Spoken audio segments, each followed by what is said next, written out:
Ladies and gentlemen, it's your favorite Dynamite here today, and today it is black versus gold. We got Alatreon, the blazing black dragon, versus the golden terror of the universe, Showa King Ghidorah.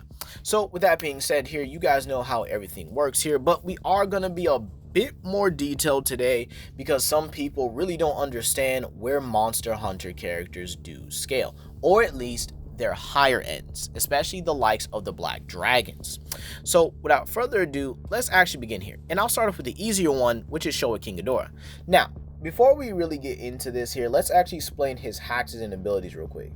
King Ghidorah has gravity beams, hurricane winds, energy absorption, he has poisonous gas, and I believe one other thing. I think it was think he could regenerate, or maybe that was Heisei Ghidorah or Desi Ghidorah during the Mothra era, excuse me.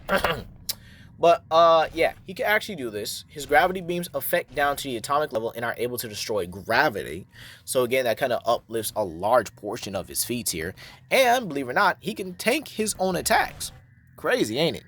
So with that being said here, yeah, let's actually talk about his scaling here. Now, King Ghidorah is consistently portrayed as one of the strongest, if not the strongest monster in the Showa era. Now, he is massively faster than light, or at least FTL in terms of speed here, as he is able to cross the universe. And being able to do that, he's able to cross the universe in a seemingly, I guess you could say, near instant amount of time here, or at least in a couple minutes from reaching Earth to outside the solar system, which will actually put him at faster than light speeds. Now, back to his power level, King Ghidorah is again portrayed as one of the strongest, if not the strongest monster in the Showa series, even being compared to characters like Zone Fighter, and believe it or not, there's apparently a manga or a manga guidebook where he's stronger and would even one-shot Zayton from Ultraman, which I find pretty insane here, considering Zayton is known to be able to destroy the Ultraman universe, which is infinite in size, and then possibly a multiverse as well. So with that being said here, that actually does uplift a lot of King Ghidorah's scaling. So with that being said here, the regular scaling for the Showa era, and I know some Showa down players are going to be like, oh, well, it's not consistent. There are literally 4 statements for this, but okay. So with that being said here, he would actually scale drastically above all the Terror Beasts, who are able to create 4th dimensional constructs, and the Terror Beasts actually scale to each other. So with that being said here, yeah, they consistently get to 4D. However, with King Ghidorah being stronger than that, and being stronger than Zone Fighter and the Godzilla from that part as well, he would then really upscale that by a decent margin. Now, again, I am not the one to really go for like the more higher ends of Showa. I suggest you go to my friend Godzilla King of the Monsters channel, and I will link his video down below about Frieza versus Showa King Ghidorah. So, believe it or not, with that being said here, yeah, the final skill I have for King Ghidorah is universal, with the higher ends being multiversal, because again, he is able to one-shot Zayton. That requires a 10 times difference, so he would definitely be multiversal or multiversal plus. You could probably even get him to complex multiversal if you really wanted to, with his speed being FTL, and we know he has gravity beams, he has hurricane winds, and energy absorption. So with that being said here, yeah, let's actually talk about Alatreon. Now, I want y'all to pay attention to this very, very carefully, okay? This isn't as complicated as y'all think here. And again, I know some people will be like, oh, well, it's just lore. And these are going to be the same people who scale God of War, right? But yet y'all have to use lore, don't you? You have to use guidebooks and statements, don't you? Crazy how they work just the same, ain't it? So with that being said here, let's talk about it. Alatreon would actually be more powerful than Showa Dalmador, and by a decent margin too. Now, I understand that I really don't scale Dalmador all that high all the time here, and you might say I'm inconsistent.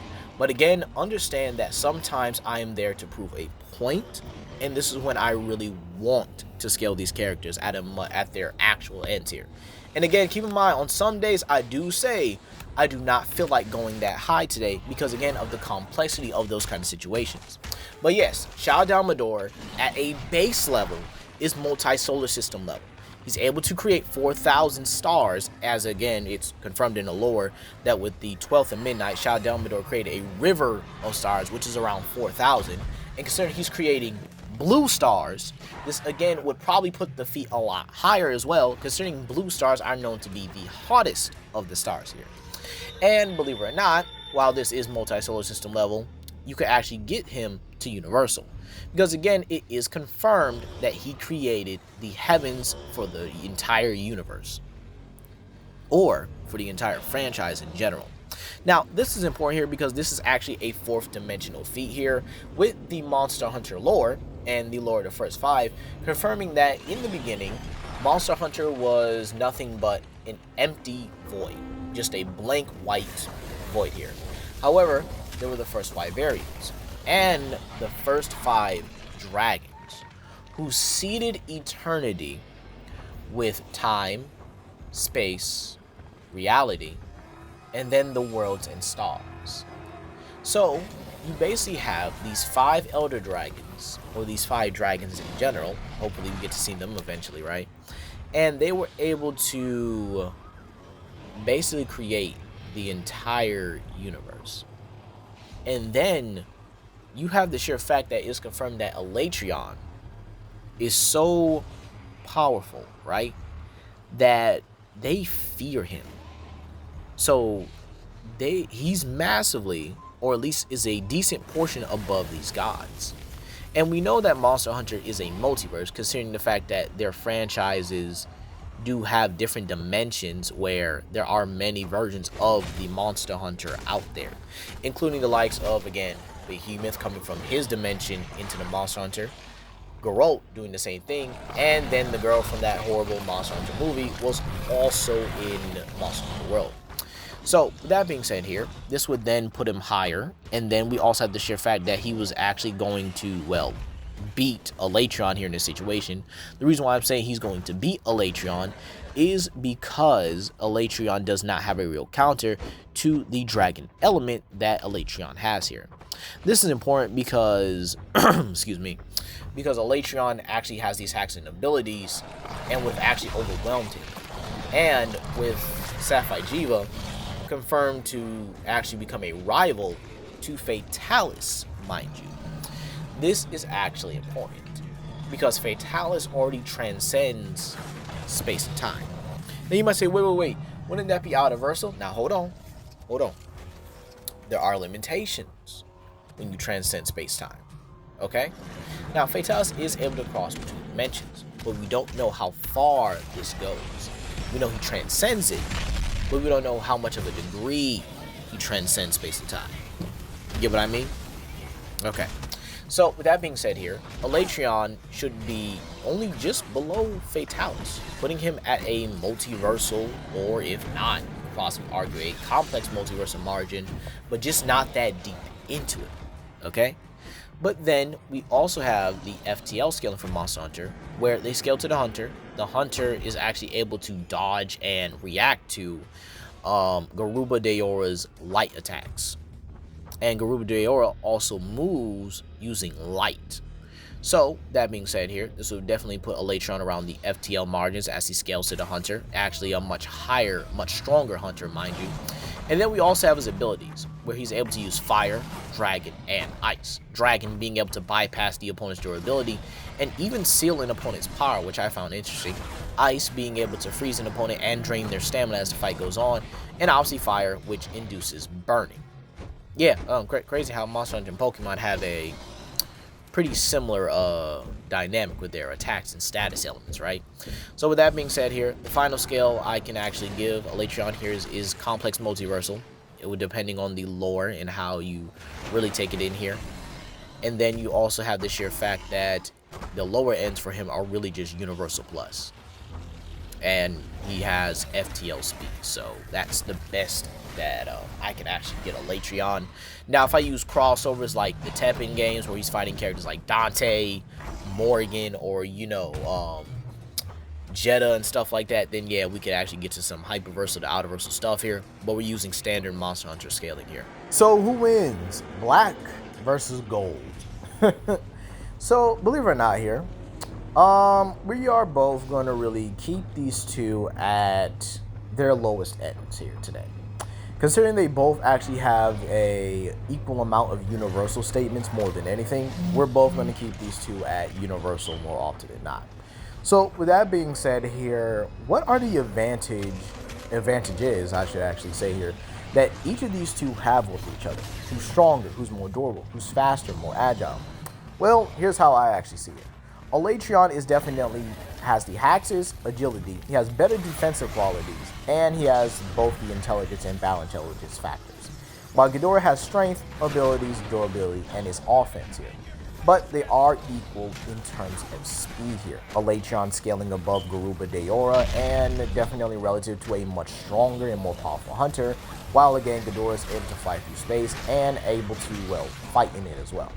So, this is actually pretty interesting because with them being equal in speed but Alatreon being more agile, Alatreon can definitely land a lot more attacks. And landing a lot more attacks meaning he can land his dragon element.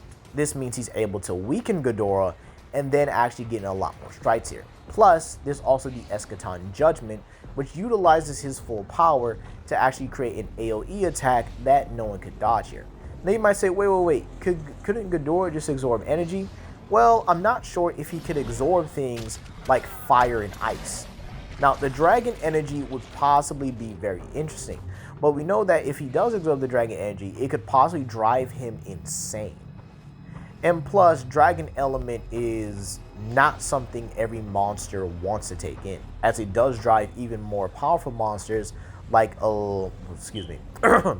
decent monsters I should say here, like Deviljho and Valstrax towards insanity. So it's very possible that if he does take in this dragon energy, it could drive him berserk and possibly weaken him at the same time. So how do I see this playing out here? I think because of him having more durability bypass attacks, and with him being able to actually use a lot more status inducements attacks as well, Ghidorah is likely going to lose in a high difficulty situation. Now again, I know somebody's going to complain. Everybody's going to be mad about it. I get it. I understand. But again, there are powerful versions of Ghidorah that actually do beat Alatreon. Hey, say, I would definitely say around the, the Void Ghidorah actually beats him. IDW Ghidorah beats Alatreon. And I definitely would say Monster X from the IDW series also beats Alatreon. So again, it's just two versions of Ghidorah that I think that Alatreon would beat, which is definitely Monsterverse. And then you also have Showa. But again, at least with Showa, it's a lot more closer than you'll think here. But anyway, that's me all today, you guys. Please comment down below, like and subscribe and share with your friends. This is Legendary Grimlock, and I hope you guys have a blessed day.